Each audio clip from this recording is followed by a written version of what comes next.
Et dans l'actualité des idées aujourd'hui, sortir des logiques minoritaires, être pleinement un parmi d'autres. Avec notre invitée, la romancière Léonora Miano.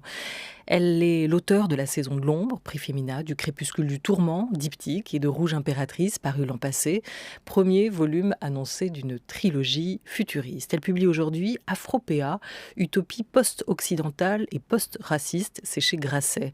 Un essai où elle continue à travailler, malaxer des thèmes déjà abordés dans ses livres, que ce soit ses romans ou ses documents, ses essais, comme Habiter la frontière en 2012, Marianne et le garçon noir, encore en 2017.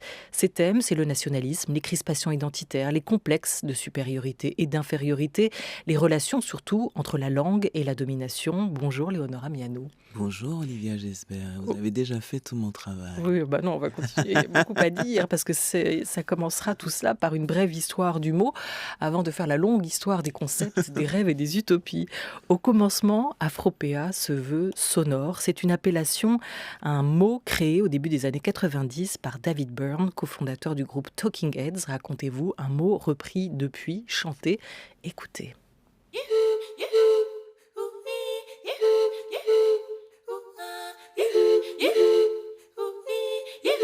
Brrla cat cat cat que don. Brrla cat cat cat que don. Brrla cat cat cat que don. Brrla cat cat cat que don. J'examine et je fulmine. Moi la carabine, ça me dit. Mais vous, je vous ai là, ma poitrine, je m'incline. Je vous fais signe, je vous dis. Brrla cat cat cat que don. Brrla cat cat cat que dit. Brrla cat cat cat que don. Brrla cat cat cat que dit. Kupone sama pendo, kupone sama pendo. Nani saidia, nani saidia. Natu saidia batoto, batoto, batoto. Brrla cat cat cat que don. Brrla cat cat cat que don. Brrla cat cat cat que dit. Brrla cat cat cat que dit. Vous reconnaissez Léonora Miano ? Bien sûr, le morceau s'intitule Brrlac. Il est sur Adventures in Afropéa volume 1, qui est le premier album du groupe Zap Mama, fondé par Marie et Anita Dole. Ouais, et ce premier album, Adventures in Afropéa, bien sûr, que j'aime beaucoup, qui est un disque fabuleux. Et qui vient d'être réédité en vinyle en janvier. Voilà. Super idée, super. Zap Mama. Ça a été la première rencontre pour vous avec ce mot ou avec cette utopie ? Absolument, parce que Marie et Anita Dole ne se présentaient comme afropéennes. J'aime beaucoup la musique, les artistes de musique, et donc c'est à travers elles que j'ai découvert cette appellation qui m'a séduite. J'ai aimé ce qu'elles en disaient, ce qu'elles y mettaient. Le projet qu'elle confiait au terme, peut-être sans se rendre compte de son ampleur.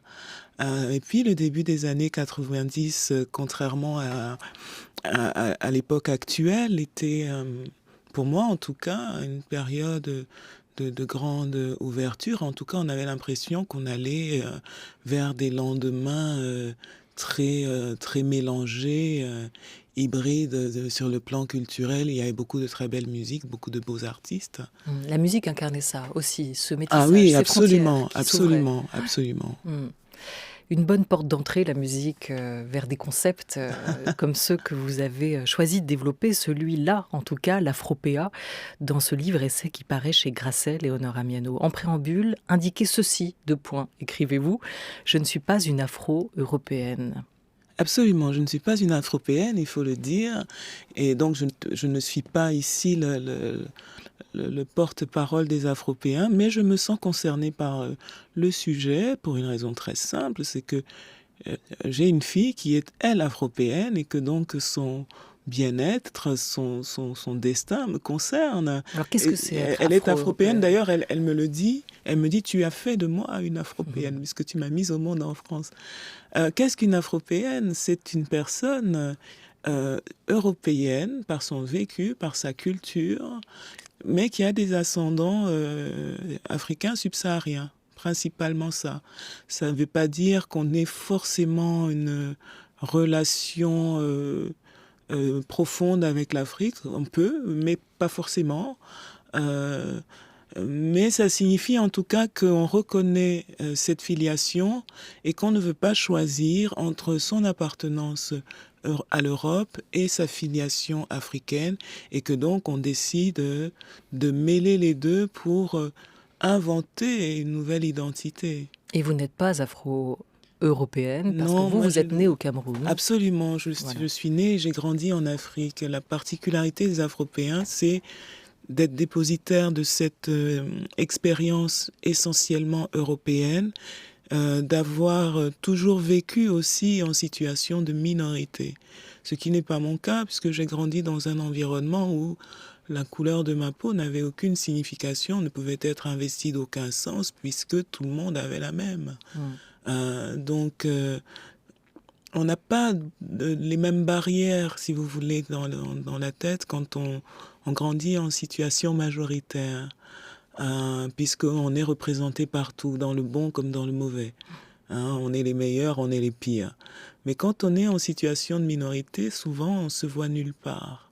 Et donc forcément, on se construit différemment. La sensibilité et la manière d'habiter le monde sont différentes. On peut dire que Afropéa, c'est un manifeste à l'adresse des minorités, d'une en particulier à laquelle vous n'appartenez pas, vous venez de l'évoquer, un peu quand même par procuration, à travers votre fille, d'où ce sentiment de sororité que vous exprimez, ou cette acceptation d'en être un peu le porte-voix, la porte-voix de cette minorité afro-européenne. Un manifeste poétique, littéraire, mais aussi politique.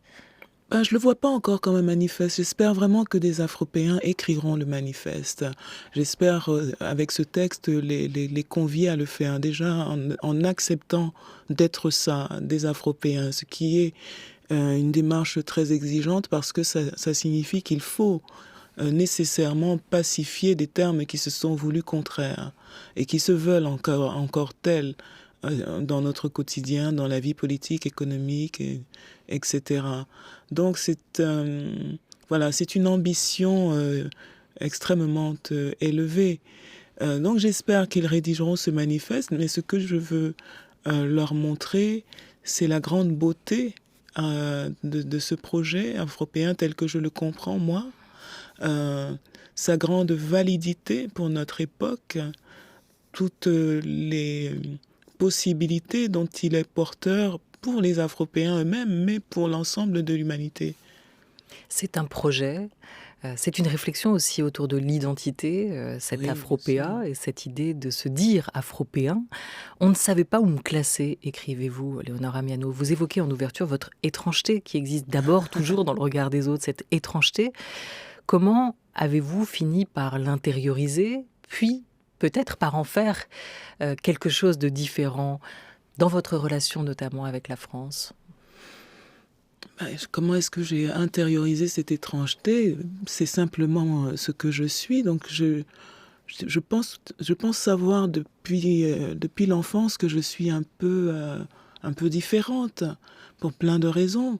Je suis des parents qui sont eux-mêmes des êtres singuliers, qui ont des histoires singulières et qui nous ont élevés, mes sœurs et moi, Astrid et Daphné, ce sont mes petites sœurs, de façon singulière. Rien que quand on disait nos prénoms, ça nous plaçait à part. Les gens n'arrivaient pas à dire les prénoms de mes sœurs, Astrid et Daphné. Ça semblait déjà tellement étrange. Donc, nous vivions dans notre petit univers familial, sachant que nous appartenions aussi à un monde qui nous saisissait mal. Et donc, nous avons pris très tôt le parti de notre différence et sans chercher à la cultiver, nous l'avons simplement habitée. Voilà, on dit de nous trois, et je parle de nous trois parce que nous sommes comme ça toutes les trois, que nous sommes un peu particulières. Oui, ça paraissait étrange, et vous le dites, parce que vous auriez dû, aux yeux des autres, vous appeler Fatou, Salimata, Djeneba, Ça, c'est ici en Fatoumata. France, Ouais. parce que les Français connaissent surtout l'Afrique du Sahel. Ils oublient que leur pays a eu des relations avec des pays africains non sahéliens. En France, on pense que l'Afrique est un grand Sénégal ou un très grand Mali. Donc, effectivement, que tous les Africains subsahariens sont... les filles s'appellent Fatou, Fatimata, Djeneba. On est forcément musulman, on mange pas de cochon. J'adore l'andouillette et les rayons de Tours. Voilà, je viens d'une autre Afrique, mais qui est un peu méconnue parce que c'est l'Afrique que l'on fréquente pour ses ressources plus que pour ses paysages. C'est l'Afrique où vont les financiers. C'est l'Afrique où vont les capitaines d'industrie, l'Afrique du pétrole, l'Afrique des diamants. Maintenant, on s'aperçoit que c'est un peu tout le continent qui possède ces ressources. Mais quand nous étions plus jeunes, c'était vraiment... l'Afrique centrale avait cette spécificité. On ne la connaissait pas tellement pour ses cultures, on ne s'y intéressait pas tellement, mais on la connaissait pour voilà, ses ressources. Ce travail sur l'Afropéa, vous dites avoir voulu le mener pour préparer l'avenir de votre fille au Oui. sein de ce chez elle, aller puiser à sa source pour renouveler aussi les imaginaires. Ça, c'est le cœur du projet. Qu'est-ce qui a aussi, dans le contexte actuel, rendu pour vous urgent ce travail ? Ce qui le rend urgent, c'est cette atmosphère planétaire. Hein. La France est très concernée, mais il me semble que c'est le monde entier de crispation identitaires,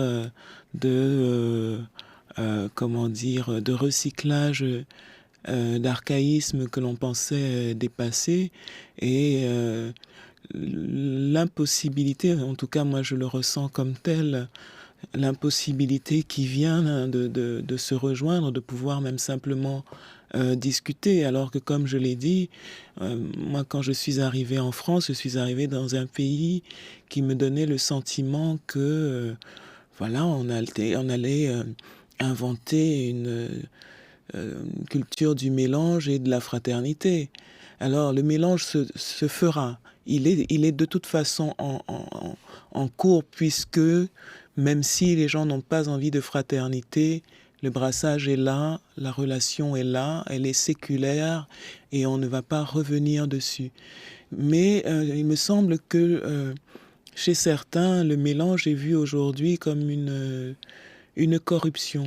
Et pas seulement chez les nationalistes de droite ou identifiés comme tels, mais aussi chez les minorités qui ne veulent plus... voilà, qui ont plus tellement envie de fraterniser, peut-être parce qu'elles ont trop attendu, peut-être qu'elles sont dans une situation où on a beaucoup aimé, on a beaucoup désiré, et tout cet amour, tout ce désir qui n'ont pas rencontré leur objet, parce que cet objet s'en est détourné, tout cet amour et ce désir sont aujourd'hui un peu comme du lait qui a tourné, quoi. Il ne reste que la rage, on la comprend. Il ne reste que la colère, on la comprend. Mais j'ai quand même le sentiment que l'on se noie dans ce ressentiment et que il va pas être possible de bâtir une société où les gens soient vraiment ensemble. Les gens vont être... peut-être les uns à côté des autres, mais pas les uns avec les autres. Et c'est pas exactement le monde dont je rêve, moi. Et ça commence par pointer ce que sont ou ce que seraient aujourd'hui les mots piégés à vos yeux ou à vos oreilles, Léonora Miano. L'Afrique en est un, vous nous le disiez la dernière fois, autour de la grande table. Le mot noir en est un autre.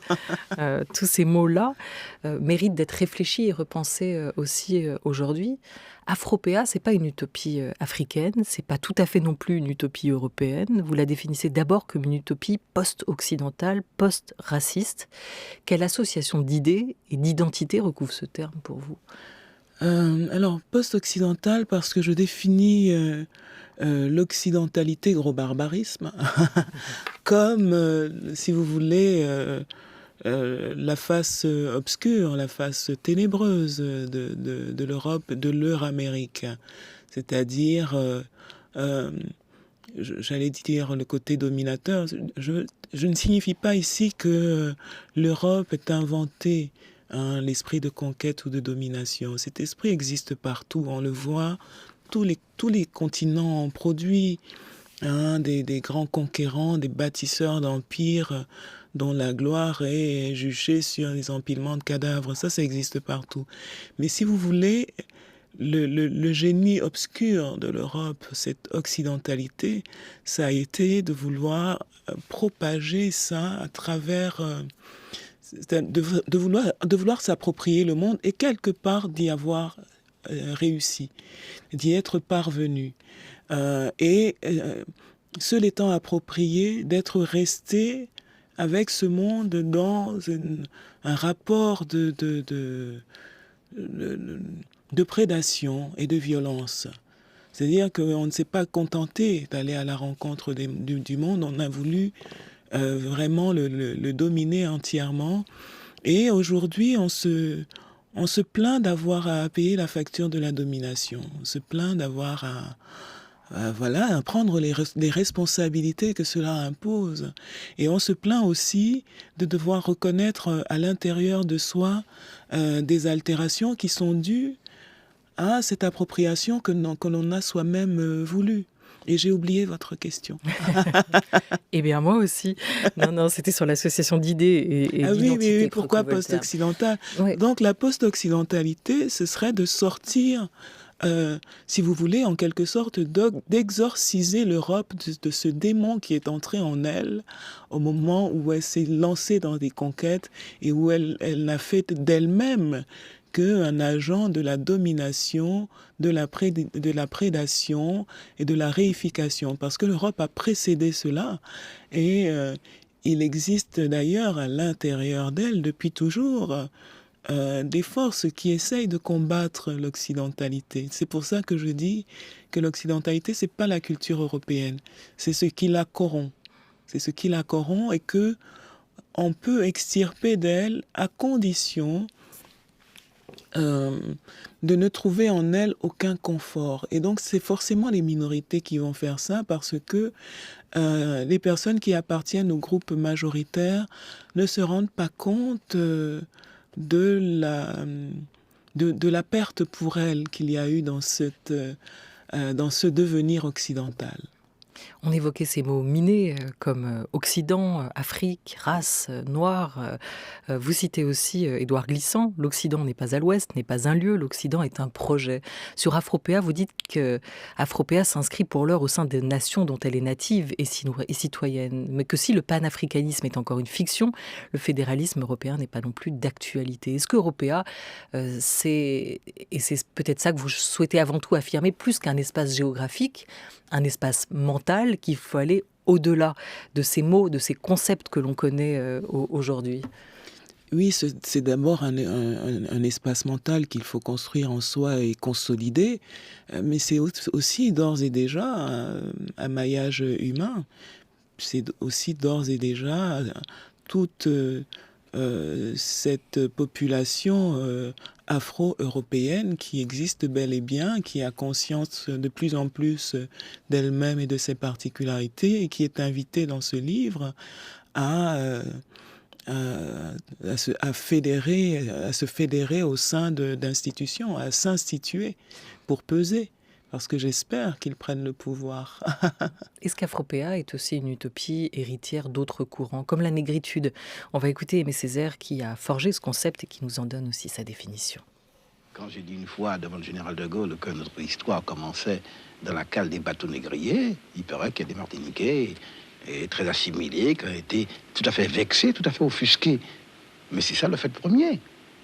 Il ne faut pas en avoir honte. C'est ça la vérité. Si quelqu'un doit en avoir honte, ce sont ceux qui ont fait la traite et non pas ceux qui ont subi la traite. Bon, comment peut-on comprendre la société martiniquaise si on ne tient pas compte qu'il s'agit d'une société coloniale et raciste?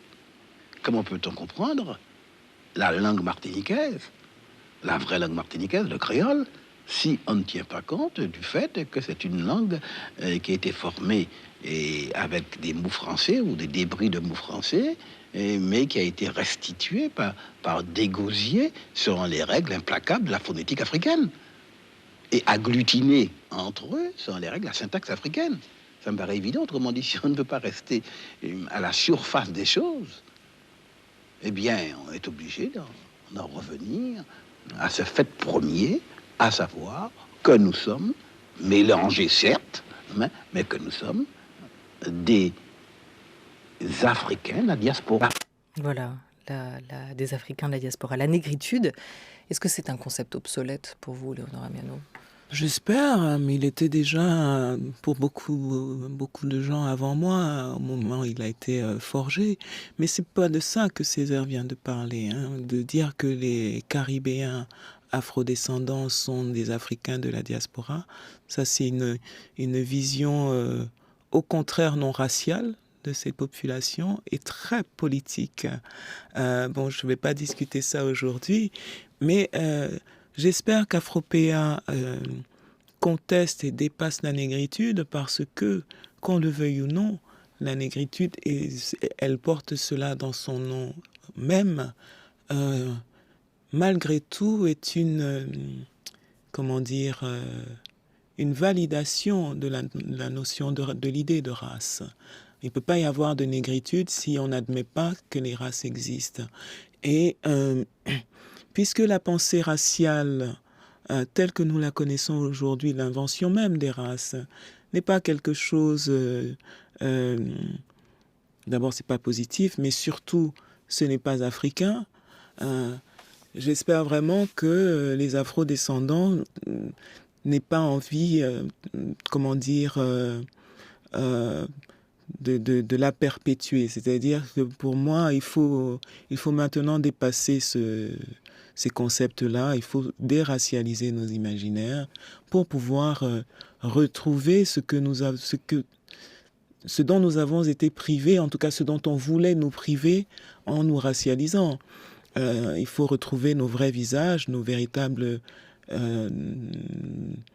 désignations, ou les réinventer, mais en tout cas sortir de cette taxinomie qui n'a pas été créée pour nous élever et qui, pour moi, nous maintient encore dans quelque chose non seulement de bas, mais de négatif au regard même de nos propres spiritualités. Et cette dimension spirituelle compte pour moi énormément aussi. Donc oui, j'espère que Afropéa dépasse les catégories raciales et crée autre chose qui soit plus sain à habiter dans l'avenir. Mais alors, crée quoi? On va essayer de comprendre ensemble. Vous avez cette belle formule, Afropéa vient ouvrir les portes de la geôle. Pour que prenne fin la réclusion, il faudra répudier les schémas induits par l'occidentalité. Je me propose de montrer comment Afropéa congédie la mélancolie coloniale qui habite la France. Il y a ce besoin de mots nouveaux, ce besoin de concepts nouveaux, parce qu'il y a besoin aussi d'idées nouvelles, d'idées d'aujourd'hui. Comment y parvenir? Quel est le chemin que vous tracez? La première chose pour moi, puisque je pars d'une catégorie minoritaire, de gens qui vivent en situation de minorité, c'est de voir comment est-ce que, quand on est dans cette situation-là, on conquiert sa propre puissance sans imiter les travers de l'autre, c'est-à-dire sans imiter ce qui nous a fait souffrir. Il m'apparaît que la première chose à faire, c'est de se garder d'une fidélité trop affirmée au ressentiment. C'est-à-dire que la colère est saine, la protestation aussi, mais la haine de l'autre, pour ce qu'il est, non. Ça ne marche pas. Je pense que pour transformer une société, il faut se sentir partie liée avec toutes les personnes qui la composent, les gens qui la composent. Et vous ne pouvez pas exiger quoi que ce soit d'eux si vous ne reconnaissez pas la part qu'ils ont à l'intérieur de vous, le fait qu'ils vous habitent aussi, le fait qu'ils sont vous. Si vous ne reconnaissez pas ce lien-là, vous ne pouvez pas, vous n'avez aucun droit de demander à l'autre de changer. Vous n'avez pas de droit sur lui, vous n'avez pas de droit sur l'espace qu'il habite aussi et qu'il a aussi façonner. Donc c'est difficile parce que quand on est en colère et avec raison, on a plutôt envie de se séparer. On a envie de séparer son chemin de celui de l'autre. On n'a pas envie de trouver comment faire pour habiter ensemble le monde. On a envie de bâtir son petit espace, sa part, et on peut le faire. Mais est-ce que c'est vraiment la manière la plus porteuse d'envisager l'avenir dans un monde qui est tellement bousculé, notamment par le dérèglement climatique, par la raréfaction des ressources, par le fait que bientôt des parties entières de la planète seront rendues inhabitables et que donc il faudra accueillir des gens et donc fraterniser avec eux de préférence. Mais d'ailleurs, vous liez les deux questions dans l'essai. Oui. Vous avez ce ton calme, mais ferme aussi par rapport à ce que vous voulez. Et sur la démarche à adopter, vous prenez quand même une certaine radicalité, comme si ce seul désir ou souhait de fraternité que vous évoquiez, ça ne pouvait pas suffire. Il y a une urgence, écrivez-vous. Il y a quand même maintenant vraiment une urgence, comme pour la question du climat, à agir. Oui, puis à agir sur les esprits pour que on ait bien conscience qu'on sera nulle part sans les autres et que il va falloir trouver le moyen de créer un nouveau monde ensemble. Et pour moi, ce n'est possible que en nous débarrassant de ces affaires de domination et d'appropriation, c'est-à-dire qu'il faut enfin inventer des sociétés qui nous permettent, si nous avons besoin des ressources des autres, de les obtenir sans dépouiller ces autres, sans avoir besoin de les dépouiller, que si nous avons besoin, de quoi que ce soit, qu'il ne soit plus nécessaire de dominer pour l'avoir, d'écraser, donc des sociétés qui nous amènent à réviser nos manières d'appréhender les notions de grandeur, de puissance et d'élévation des peuples. Pourquoi est-ce que la grandeur aujourd'hui est forcément celle des conquérants et pas de ceux qui se sont opposés à eux? Pourquoi est-ce que l'esclavagisé n'est pas vu comme grand et héroïque alors que tout son parcours l'est en réalité? Pourquoi est-ce que les personnes blanches dans la société française, quand elles nous disent que la France n'est pas une ethnie mais une pensée, pourquoi est-ce qu'elles ne revendiquent jamais leurs ancêtres esclaves? Puisque ces personnes qu'on a emmenées d'Afrique ont travaillé pour la prospérité de ce pays. Tout ce qu'elles ont créé, c'est aussi pour la grandeur de ce pays. Donc pourquoi est-ce qu'on les revendique jamais? Moi, c'est cette société-là que je voudrais voir. Pour la France en particulier, ce serait donc une société qui a commencé en Europe, mais qui s'est élargie avec les rencontres qu'on a faites à l'extérieur de l'Europe. La France est particulière à cet égard puisqu'elle comprend encore aujourd'hui de nombreux territoires extra-européens avec des populations qui ne sont pas européennes. Et donc, il s'agit pour elle de manifester à travers sa culture et sa manière de comprendre et d'exercer le pouvoir toutes ces présences qui ne sont pas européennes et qui sont françaises. C'est aussi comme ça que vous vous êtes élevé récemment contre l'utilisation abusive, voire falsifiée de ce terme ensauvagement. L'Europe ensauvagée à travers l'entreprise colonialiste, ça c'est ce que rappelait Aimé Césaire en 1950. Vous vous êtes associé à la colère et à l'indignation de la députée Danielle Obono, caricaturée en esclave par Valeurs Actuelles. Vous avez dit que pour vous, ce geste constitue un viol symbolique. Pour elle, évidemment, mais aussi pour toutes les afro-descendantes. En quoi ? Oui, parce que c'est pas le geste de l'avoir caricaturée, c'est que la fiction dont elle était un personnage, avec son nom, faisait référence à la possibilité du viol. hein, et donc la référence à la possibilité du viol est suffisante dans un texte littéraire pour que l'on se représente le viol. Donc pour moi, les messieurs qui ont écrit cette fiction se sont rendus coupables d'un viol symbolique. Et si j'ai voulu réagir à cet événement, c'est parce que il fallait attirer l'attention de tout le monde sur le fait qu'il ne s'agisse pas simplement d'une situation historique quelconque. Il s'agissait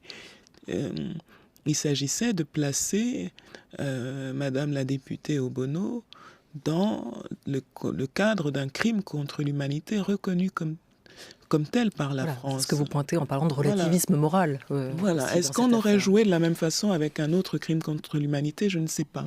Et je ne pense pas. Il fallait attirer l'attention là-dessus et poser la question de savoir finalement ce que ça veut dire d'être tout le temps dans cette manière-là de réagir lorsque on parle de l'esclavage en France. C'est comme si on accusait les Européens de mots très particuliers. Mais ce n'est pas de ça qu'il s'agit. Il s'agit simplement du fait qu'en France, il existe des populations qui sont issues de l'esclavage tel que pratiqué par la France.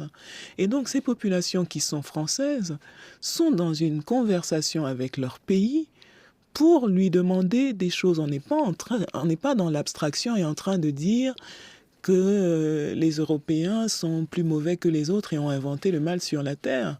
Il se trouve que cet esclavage-là, en plus, a été racialisé, ce qui est aussi une particularité, ce qui aggrave le crime. Et que donc, il faut regarder très calmement, très froidement, ce que l'on doit à des personnes qui sont françaises uniquement parce qu'il y a eu un crime contre l'humanité, un crime d'État. C'est tout. Et qu'on regarde ça et qu'on passe à autre chose, qu'on donne ce qui doit être donné, qu'on répare ce qui doit être réparé et qu'on passe à autre chose plutôt que de rester enfermé là-dedans parce qu'on ne veut pas admettre qu'il y a eu quelque chose là qui choque la conscience humaine et qui ne peut pas être prescrit. Ça incarne une vision, comme vous le dites, assez close de l'identité, cette idée de rabougrissement aussi qu'on peut retrouver un peu dans toutes les franges de la société. Pour terminer, est-ce que la France peut montrer le chemin vers cet afropéa pour vous aujourd'hui, Léonora Miano? La France le peut si elle accepte d'être la France et pas seulement de prétendre être la France. C'est-à-dire que si elle met en acte ce qui pour l'instant n'est que dans ses paroles. Et pour le mettre en acte, cette fraternité par exemple, il faut commencer par faire droit et par faire place à toutes les présences non européennes qui sont et qui font la France depuis longtemps. Je pense aux Amérindiens de la Guyane française, mais je pense aussi aux Kanaks. Comment est-ce que ces populations-là sont appelées à incarner leur pays ? Est-ce qu'elles le peuvent représenter la culture française? Est-ce que c'est possible pour une femme amérindienne de la Guyane? Moi, j'aimerais beaucoup. Je rêve d'une Marianne amérindienne bientôt. Voilà, dans toutes les mairies de France et pas seulement en Guyane. Voilà le rêve de Léonora Miano. Voilà. Et cette utopie, la vôtre, cet afropéa que vous souhaitez partager avec le plus grand nombre. Votre livre vient de paraître chez Grasset. Merci beaucoup, Léonora Miano. Merci de votre invitation. Un grand merci à toute l'équipe de La Grande Table qui a préparé et programmé cette émission. À Jean Bulot pour La Grande Table des Idées avec Laura Dutèche-Pérez et Anouk Delfino. À Oriane Delacroix avec Madeleine Martineux. À Henri Leblanc, merci pour la coordination de cette émission. À la réalisation aujourd'hui, c'était Thomas Beau avec Clément Daté. Très bel après-midi à tous sur France Culture.